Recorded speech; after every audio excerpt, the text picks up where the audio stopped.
ಭಾರತದ ಮೇಲೆ ಟ್ರಂಪ್ ಕಣ್ಣು, ಮಾರ್ಕೆಟ್ ವಶಕ್ಕೆ ಭಯಾನಕ ದಾಳ. ಎನರ್ಜಿ ವಾರ್ನಲ್ಲಿ ಏನ್ ಮಾಡುತ್ತೆ ಭಾರತ? ನಮಸ್ಕಾರ ಸ್ನೇಹಿತರೆ, ಮಸ್ತ್ ಮಗ ಚಾನೆಲ್ಗೆ ಸ್ವಾಗತ. ಸ್ನೇಹಿತರೆ, ಊರಿಗೆ ಬೆಂಕಿ ಬಿದ್ದಾಗ ಯಾರೋ ಒಬ್ರು ಬಂದು ನಾನಿದ್ದೀನಿ ಭಯ ಪಡ್ಬೇಡಿ ಅಂತ ನೀರ್ ತಂದ್ಕೊಟ್ರೆ ಹೇಗಿರುತ್ತೆ? ಎಂಥವರಿಗಾದ್ರೂ ಖುಷಿ ಆಗತ್ತೆ. ದೇವ್ರ ತರ ಬಂದ್ಯಪ್ಪ ಅಂತ ಅವ್ರನ್ನ ಹೊಗಳ್ತಾರೆ. ಆದ್ರೆ ಆ ತಂದ್ಕೊಟ್ಟ ನೀರಿಗೆ ನಿಮ್ಮ ಇಡೀ ಆಸ್ತಿಯನ್ನೇ ಬರೆದ್ಕೊಡ್ಬೇಕು, ಇಲ್ಲ ಅಂದ್ರೆ ಯಾರ ಹತ್ರನೂ ನೀರು ಈಸ್ಕೊಂಡ್ ಕುಡಿಯೋಕೆ ಬಿಡಲ್ಲ ಅಂತಂದ್ರೆ ಹೇಗಿರುತ್ತೆ? ಈಗ ಇದೇ ತರದ ಹೈ ವೋಲ್ಟೇಜ್ ಡ್ರಾಮಾ ಜಾಗತಿಕ ಮಟ್ಟದಲ್ಲಿ ನಡೀತಿದೆ. ಸ್ನೇಹಿತರೆ, ಹಾರ್ಮುಜ್ ಬಂದಾಗಿ ಎಲ್ಲಾ ಕಡೆ ಸಮಸ್ಯೆ ಆಗ್ತಿರೋದು ನಿಮಗೆ ಗೊತ್ತು.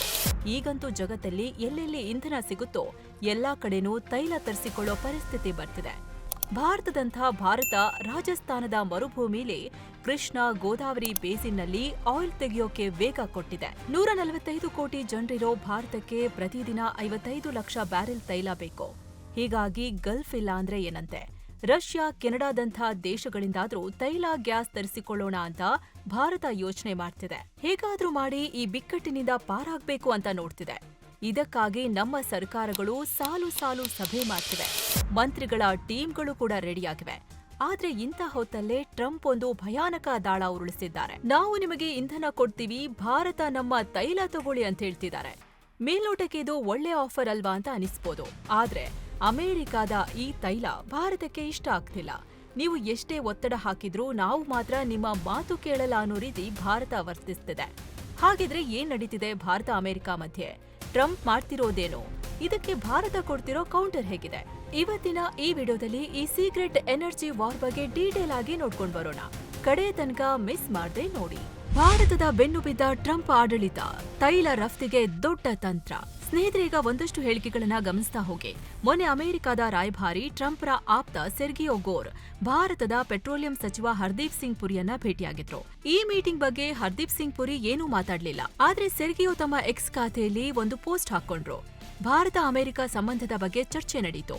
ಭಾರತ ಅಮೆರಿಕದ ತೈಲವನ್ನ ಇನ್ನೂ ಹೆಚ್ಚು ತಗೊಳ್ಳೋ ಚರ್ಚೆ ಮಾಡಿದ್ವಿ ಅಂತ ಹೇಳಿದ್ರು. ಮೇಲ್ನೋಟಕ್ಕೆ ರಾಯಭಾರಿ ಹೇಳಿಕೆ ಅಲ್ವಾ ಅನ್ಸ್ಬೋದು. ಆದ್ರೆ ಕಳೆದ ಕೆಲ ವಾರಗಳಿಂದ ಟ್ರಂಪ್ ಆಡಳಿತ ಭಾರತಕ್ಕೆ ಈ ರೀತಿ ಆಫರ್ ಕೊಡ್ತಲೇ ಇದೆ. ಅಮೆರಿಕದ treasury secretary Scott Besant, America ಅಧ್ಯಕ್ಷ ಟ್ರಂಪ್, ಹೀಗೆ ಪ್ರತಿಯೊಬ್ರು ಭಾರತಕ್ಕೆ ನಮ್ಮ ತೈಲ ತಗೊಳ್ಳಿ ಅಂತ ಆಫರ್ ಮಾಡ್ತಿದ್ದಾರೆ.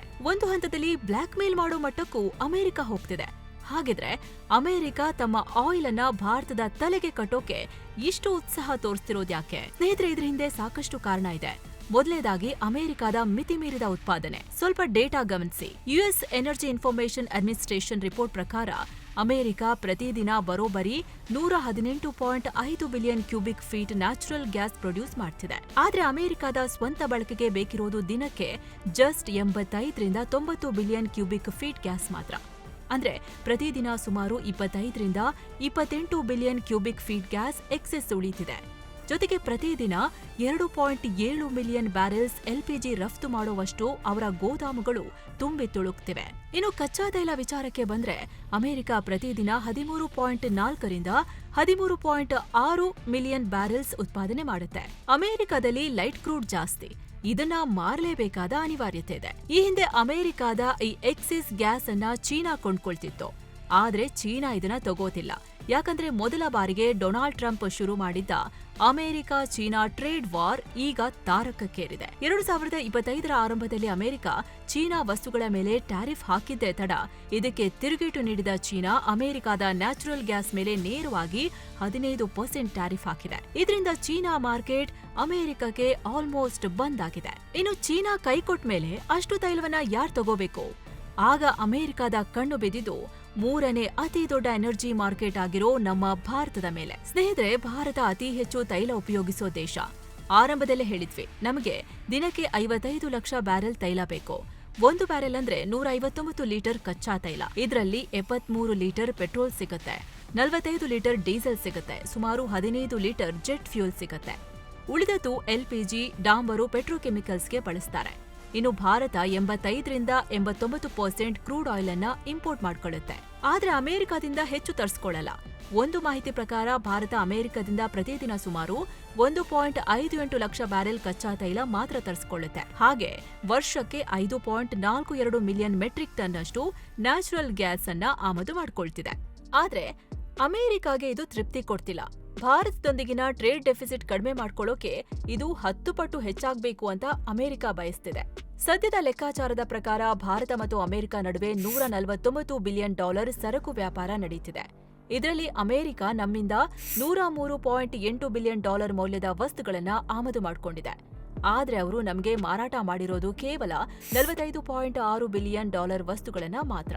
ಅಂದ್ರೆ ಅಮೆರಿಕಾಗೆ ಭಾರತದ ಜೊತೆಗಿನ ವ್ಯಾಪಾರದಲ್ಲಿ ಪ್ರತಿ ವರ್ಷ ಸುಮಾರು $58.2 ಬಿಲಿಯನ್ ನಷ್ಟ ಆಗ್ತಿದೆ. ಹೀಗಾಗಿ ತನ್ನ ತೈಲವನ್ನ ಭಾರತಕ್ಕೆ ಡಂಪ್ ಮಾಡೋಕೆ ಅಮೆರಿಕ ಮುಂದಾಗ್ತಿದೆ. ಡೀಲ್ ಮಾಡ್ತೀರಾ ಅಥವಾ ದಂಡ ಕಟ್ತೀರಾ? ದಾದಾಗಿರಿ ಮಾಡ್ತಿದೆ ಅಮೆರಿಕ. ಸ್ನೇಹಿತರೆ, ಬಹುಶಃ ಇದು ಪ್ಯೂರ್ ಬಿಸ್ನೆಸ್ ಆಗಿದ್ರೆ ಭಾರತ ಯೋಚನೆ ಮಾಡ್ತಿತ್ತೋ ಏನೋ. ಆದ್ರೆ ಅಮೆರಿಕ ಇಲ್ಲಿ ಪಕ್ಕಾ ಬ್ಲಾಕ್ ಮೇಲ್ ತಂತ್ರ ಬಳಸ್ತಿದೆ. ಈಗ ನೋಡಿ, ಭಾರತ ಸಾಂಪ್ರದಾಯಿಕವಾಗಿ ಗಲ್ಫ್ ದೇಶಗಳಿಂದ ತೈಲ ತರಿಸ್ಕೊಳ್ತಿತ್ತು. ಯುಕ್ರೇನ್ ಯುದ್ಧ ಶುರುವಾದ್ಮೇಲೆ ರಷ್ಯಾದಿಂದಲೂ ತೈಲ ಬರೋಕೆ ಶುರುವಾಯಿತು. ಮುಂಚೆ ಬೈಡೆನ್ ಆಡಳಿತ ಇದ್ದಾಗ ಭಾರತದ ಮೇಲೆ ಹೆಚ್ಚಿನ ಒತ್ತಡ ಇರಲಿಲ್ಲ. ಬಾಯಿ ಮಾತಲ್ಲಿ ಮಾತ್ರ ತೈಲ ತಗೋಬಿಡಿ ಅಂತಿದ್ರು. ಆದ್ರೆ ಯಾವಾಗ ಟ್ರಂಪ್ ಅಧಿಕಾರಕ್ಕೆ ಬಂದ್ರೋ ಅಂದಿನಿಂದ ಬ್ಲಾಕ್ ಮೇಲ್ ಆಟ ಶುರುವಾಯಿತು. ರಷ್ಯಾದಿಂದ ತೈಲ ನಿಲ್ಸಿ, ಇಲ್ಲ ಅಂದ್ರೆ ಟ್ಯಾರಿಫ್ ಹಾಕ್ತೀನಿ ಅಂತ ಬೆದರಿಸಿದ್ರು.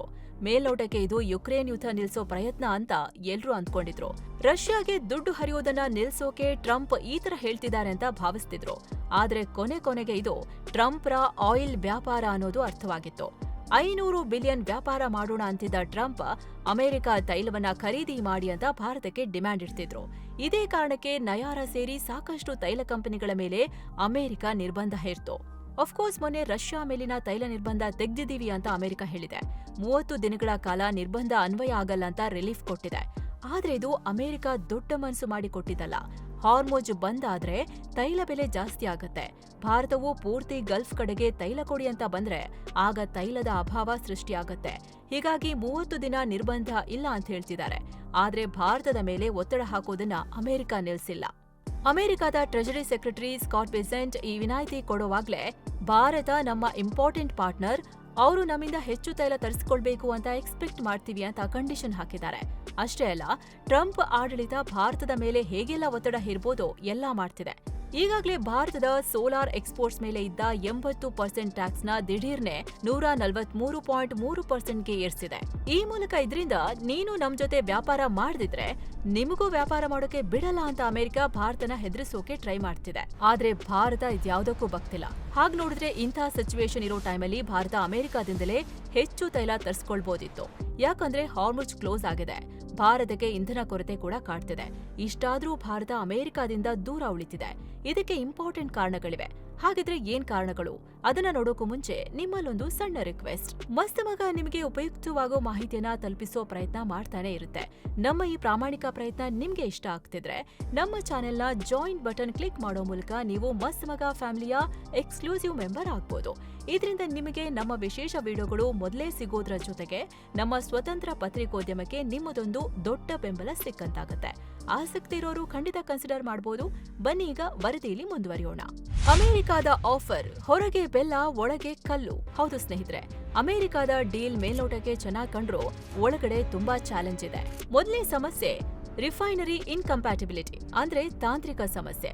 ನಮ್ಮ ಭಾರತದ ತೈಲ ಸಂಸ್ಕರಣಾಗಾರಗಳ ಒಟ್ಟು ಕೆಪಾಸಿಟಿ ದಿನಕ್ಕೆ ಸುಮಾರು 5.2 ಮಿಲಿಯನ್ ಬ್ಯಾರೆಲ್ಸ್. ನಮ್ಮ ರಿಫೈನರಿಗಳನ್ನ ರಷ್ಯಾ ಮತ್ತು ಮಿಡ್ಲ್ ಈಸ್ಟ್ ನಿಂದ ಬರೋ ಹೆವಿ ಕ್ರೂಡ್ ಆಯಿಲ್ ಬೇಕಾದಂತೆ ಡಿಸೈನ್ ಮಾಡ್ಕೊಂಡಿದ್ದೇವೆ. ಈ ಹೆವಿ ಕ್ರೂಡ್ ಆಯಿಲ್ ಇದರಿಂದ ನಮಗೆ ಹೆಚ್ಚಿನ ಪ್ರಮಾಣದಲ್ಲಿ ಡೀಸೆಲ್ ಸಿಗುತ್ತೆ. ನಮ್ಮ ದೇಶದ ಸಾರಿಗೆ, ರೈಲ್ವೆ, ಲಾರಿಗಳು ಓಡೋದೇ ಡೀಸೆಲ್ ಮೇಲೆ. ನಮಗೆ ಡೀಸೆಲ್ ತುಂಬಾ ಇಂಪಾರ್ಟೆಂಟ್. ಆದ್ರೆ ಅಮೆರಿಕ ಕೊಡೋದು ಲೈಟ್ ಕ್ರೂಡ್. ಇದನ್ನ ನಾವು ರಿಫೈನರಿಗಳಿಗೆ ಹಾಕಿದ್ರೆ ಪೆಟ್ರೋಲ್ ಜಾಸ್ತಿ ಬರುತ್ತೆ. ಆದ್ರೆ ನಮಗೆ ಅತ್ಯಗತ್ಯವಾಗಿ ಬೇಕಾಗಿರೋ ಡೀಸೆಲ್ ಉತ್ಪಾದನೆ ಕುಸಿದು ಹೋಗುತ್ತೆ. ನಮ್ಮ ರಿಫೈನರ್ಗಳಿಗೆ ದೊಡ್ಡ ಮಟ್ಟದ ನಷ್ಟ ಆಗುತ್ತೆ. ಎರಡನೇ ಸಮಸ್ಯೆ ಸಾಗಾಟ ವೆಚ್ಚ. ಮಿಡ್ಲ್ ಈಸ್ಟ್ ನಿಂದ ಭಾರತಕ್ಕೆ ತೈಲ ಹಡಗು ಬರೋಕೆ ಕೇವಲ 10 ರಿಂದ 14 ದಿನ ಸಾಕು. ಆದ್ರೆ ಅಮೆರಿಕದಿಂದ ನಮ್ಮ ದೇಶಕ್ಕೆ ಹಡಗು ಬರಬೇಕು ಅಂದ್ರೆ 30 ರಿಂದ 45 ದಿನ ಬೇಕು. ಇವತ್ತಿನ ಬಿಕ್ಕಟ್ಟಿನ ಸಮಯದಲ್ಲಿ ಹಡಗುಗಳ ಬಾಡಿಗೆ ದಿನಕ್ಕೆ ಬರೋಬ್ಬರಿ $3 ಲಕ್ಷ ತಲುಪಿದೆ. ಸಾಮಾನ್ಯವಾಗಿ ಇದು $60,000 ಇರುತ್ತೆ. ಇಷ್ಟು ದೂರದಿಂದ ಇಷ್ಟು ದುಬಾರಿ ಬಾಡಿಗೆ ಕೊಟ್ಟು ಇಂಧನ ತರಿಸಿದ್ರೆ ಅಮೆರಿಕ ಏನೇ ರಿಯಾಯಿತಿ ಕೊಟ್ರೂ ಅದು ಸಾಗಾಟದ ವೆಚ್ಚದಲ್ಲೇ ಝೀರೋ ಆಗೋಗುತ್ತೆ. ಬ್ರೆಂಟ್ ಕ್ರೂಡ್ಗಿಂತ ಕನಿಷ್ಠ $10 ಡಿಸ್ಕೌಂಟ್ ಸಿಕ್ಕರೆ ಮಾತ್ರ ಅಮೆರಿಕದ ತೈಲ ನಮ್ಗೆ ವರ್ಕೌಟ್ ಆಗುತ್ತೆ. ಇಲ್ಲ ಅಂದ್ರೆ ನಮ್ಮ ಜೇಬಿಗೆ ಕತ್ತರಿ ಗ್ಯಾರಂಟಿ. ಮೂರನೇ ಅತಿ ದೊಡ್ಡ ಆತಂಕ ಮ್ಯಾಕ್ರೋ ಎಕಾನಮಿಕ್ ಇಂಪ್ಯಾಕ್ಟ್. ಒಂದ್ ವೇಳೆ ನಾವು ಅಮೆರಿಕದ ಒತ್ತಡಕ್ಕೆ ಮಣಿದು ಅವರ ದುಬಾರಿ ತೈಲ ಮತ್ತು ಗ್ಯಾಸ್ ಖರೀದಿಸಿದ್ರೆ ನಮ್ಮ ದೇಶದ ಆರ್ಥಿಕತೆಗೆ ಭಾರಿ ದೊಡ್ಡ ಪೆಟ್ಟು ಬೀಳುತ್ತೆ. ದುಬಾರಿ ಬೆಲೆ ಕೊಟ್ಟು ಇಂಧನ ತರಿಸೋದ್ರಿಂದ ಡಾಲರ್ ಎದುರು ನಮ್ಮ ರೂಪಾಯಿ ಮೌಲ್ಯ ಕುಸಿಯುತ್ತೆ. ರೂಪಾಯಿ ಮೌಲ್ಯ ಕುಸಿದ ತಕ್ಷಣ ಭಾರತದಲ್ಲಿ ಹಣದುಬ್ಬರ ಆಕಾಶ ಮುಟ್ಟುತ್ತೆ. ಇದರ ನೇರ ಹೊಡೆತ ಬೀಳೋದು ಜನಸಾಮಾನ್ಯರ ಮೇಲೆ. ಪೆಟ್ರೋಲ್, ದಿನಸಿ, ತರಕಾರಿ ಸೇರಿದಂತೆ ಪ್ರತಿಯೊಂದರ ಬೆಲೆಯೂ ವಿಪರೀತ ದುಬಾರಿಯಾಗುತ್ತೆ. ನಾವು ಹೆಚ್ಚಿನ ಹಣ ಕೊಟ್ಟು ಆಮದು ಮಾಡ್ಕೋಬೇಕಾಗತ್ತೆ. ನಿಮಗೆ ಗೊತ್ತಿರೋ ಹಾಗೆ ನಾವು $915 ಬಿಲಿಯನ್ ವಸ್ತುಗಳನ್ನ ಆಮದು ಮಾಡ್ಕೋತೀವಿ. ಹೆಚ್ಚಿನ ವ್ಯಾಪಾರ ಡಾಲರ್ನಲ್ಲೇ ನಡೆಯುತ್ತೆ. ಹೀಗಿರುವಾಗ ನಮ್ಮ ರೂಪಾಯಿ ಕುಸಿದ್ರೆ ನಾವು ಹೆಚ್ಚಿನ ಹಣ ಕೊಟ್ಟು ಹೊರಗಿಂದ ಖರೀದಿ ಮಾಡಬೇಕಾಗತ್ತೆ. 4ನೇದು ಅಮೆರಿಕದ ಮೇಲಿನ ಅವಲಂಬನೆ. ಇದು ಎಲ್ಲಕ್ಕಿಂತ ಇಂಪಾರ್ಟೆಂಟ್. ಒಂದ್ ವೇಳೆ ನಾವು ಅಮೆರಿಕದ ಬಲೆಗೆ ಬಿದ್ದು ಆಯಿಲ್ ಮೇಲೆ ಡಿಪೆಂಡ್ ಆದ್ರೆ ಅಮೆರಿಕ ಕೈಗೆ ನಮ್ಮ ಜುಟ್ಟು ಕೊಟ್ಟಂತಾಗತ್ತೆ. ಇತಿಹಾಸವನ್ನ ನೋಡಿದಾಗ ಅಮೆರಿಕ ಯಾವತ್ತೂ ಭಾರತಕ್ಕೆ ನಂಬಿಕೆಯ ಮಿತ್ರ ಅಲ್ಲ. ಅಮೆರಿಕ ಯಾವಾಗ ಬೇಕಾದ್ರೂ ಇದೇ ಇಂಧನವನ್ನೇ ನಮ್ಮ ವಿರುದ್ಧ ಅಸ್ತ್ರವಾಗಿ ಬಳಸಬಹುದು. ಫಾರ್ ಎಕ್ಸಾಂಪಲ್, ನಾಳೆ ಅಮೆರಿಕದವರು ನಾವು ಹೇಳ್ದಾಗೆ ಕೇಳಿಲ್ಲ ಅಂದ್ರೆ ತೈಲ ಸಪ್ಲೈ ನಿಲ್ಲಿಸ್ತೀವಿ ಅಂತ ಬ್ಲಾಕ್ ಮೇಲ್ ಮಾಡೋಕೆ ಶುರು ಮಾಡ್ತಾರೆ, ಅಥವಾ ಪರೋಕ್ಷವಾಗಿ ತೊಂದರೆ ಕೂಡ ಮಾಡಬಹುದು. ಸೊ ಪರ್ಯಾಯ ವ್ಯವಸ್ಥೆ ಮಾಡ್ಕೊಳ್ಳಿಲ್ಲ ಅಂದ್ರೆ, ಡೈವರ್ಸಿಫಿಕೇಶನ್ ಆಗ್ಲಿಲ್ಲ ಅಂದ್ರೆ ನಾವು ತೈಲ ಬಿಕ್ಕಟ್ಟಿಗೂ ತುತ್ತಾಗಬೇಕಾಗತ್ತೆ. ಹೀಗಾಗಿ ಭಾರತ ಅಮೆರಿಕದಿಂದ ಆದಷ್ಟು ದೂರನೇ ಇದೆ. ಅಫ್ಕೋರ್ಸ್, ಭಾರತ LPG ಕೊರತೆ ಬ್ಯಾಲೆನ್ಸ್ ಮಾಡೋಕೆ ಅಮೆರಿಕದಿಂದ ಈಗೀಗ ಹೆಚ್ಚಿನ ಗ್ಯಾಸ್ ಖರೀದಿಸ್ತಿದೆ ನಿಜ. ಆದ್ರೆ ಅಮೆರಿಕ ಒಂದನ್ನೇ ಭಾರತ ನಂಬ್ಕೊಂಡಿಲ್ಲ. ಇದೇ ಟೈಮಲ್ಲಿ ನಾರ್ವೆ, ಅಲ್ಜೀರಿಯಾ, ಕೆನಡಾ ಮತ್ತು ರಷ್ಯಾದಂಥ ಬೇರೆ ಬೇರೆ ದೇಶಗಳಿಂದಲೂ ಬರೋಬ್ಬರಿ 8 ಲಕ್ಷ ಮೆಟ್ರಿಕ್ ಟನ್ LPG ತರಿಸಿಕೊಳ್ಳೋ ಕಾಂಟ್ರಾಕ್ಟ್ಗೆ ಸೈನ್ ಮಾಡಿದೆ. ಅಲ್ಲದೆ ಹಾರ್ಮುಜ್ ಬ್ಲಾಕ್ ಆದ ನಂತರ ಭಾರತ ತನ್ನ 70% ಕಚ್ಚಾ ತೈಲವನ್ನ ಹಾರ್ಮುಜ್ ರೂಟ್ನ ಹೊರಗಡೆಯಿಂದ ತರಿಸಿಕೊಳ್ಳೋ ಪ್ಲಾನ್ ರೆಡಿ ಮಾಡಿದೆ. ಅಂದ್ರೆ ರೆಡ್ ಸಿ ಮೂಲಕ. ಆ ಕಡೆ ರಷ್ಯಾದಿಂದಲೂ ತರಿಸಿಕೊಳ್ಳೋ ಪ್ಲಾನ್ ಹಾಕಿದ್ದಾರೆ. ಅಷ್ಟೇ ಅಲ್ಲ, ಅಮೆರಿಕ ಒತ್ತಡ ಹಾಕಿದ್ರೂ ಭಾರತ ರಷ್ಯಾದ ತೈಲವನ್ನ ಕಮ್ಮಿ ಮಾಡಿಲ್ಲ. ನಿರ್ಬಂಧ ತೆಗೆದ ಬೆನ್ನಲ್ಲೇ ರಷ್ಯಾದಿಂದ ಭಾರತದ ತೈಲ ಖರೀದಿ 3 ಪಟ್ಟು ಹೆಚ್ಚಾಗಿದೆ. ಅಲ್ಲದೆ ಬ್ಯಾಕ್ ಡೋರ್ನಲ್ಲಿ ಗ್ಯಾಸ್ ಡೀಲ್ ಸದ್ದಿಲ್ಲದೆ ನಡೀತಿದೆ ಅನ್ನೋ ಮಾಹಿತಿ ಇದೆ. ಇದೆಲ್ಲದರ ಜೊತೆಗೆ ಯುರೋಪ್ ರಾಷ್ಟ್ರಗಳ ಜೊತೆ ಸೇರ್ಕೊಂಡು ಮತ್ತೆ ಹಾರ್ಮುಜ್ನ ಓಪನ್ ಮಾಡಿಸೋಕೆ ಭಾರತ ಟ್ರೈ ಮಾಡ್ತಿದೆ. ಫ್ರಾನ್ಸ್, ಬ್ರಿಟನ್ ನಡೆಸ್ತಿರೋ ಪ್ರಯತ್ನಗಳಿಗೆ ಭಾರತ ಹೆಲ್ಪ್ ಮಾಡ್ತಿದೆ. ಇದೆಲ್ಲವೂ ಅಮೆರಿಕ ತೈಲ ನಮ್ಗೆ ಬೇಡ ಅಂತ ಭಾರತ ಕೊಡ್ತಿರೋ ಸಂದೇಶ. ಈ ಬಗ್ಗೆ ನಿಮ್ಗೇನ್ ಅನ್ಸುತ್ತೆ? ಕಮೆಂಟ್ ಬಾಕ್ಸ್ನಲ್ಲಿ ಖಂಡಿತ ತಿಳಿಸಿ. ಈ ವಿಡಿಯೋ ಇಷ್ಟ ಆಗಿದ್ರೆ ಲೈಕ್ ಮಾಡಿ, ಶೇರ್ ಮಾಡಿ, ಹಾಗೆ ಮಸ್ತ್ ಮಗ ಚಾನೆಲ್ಗೆ ಸಬ್ಸ್ಕ್ರೈಬ್ ಆಗೋದನ್ನ ಮರಿಬೇಡಿ.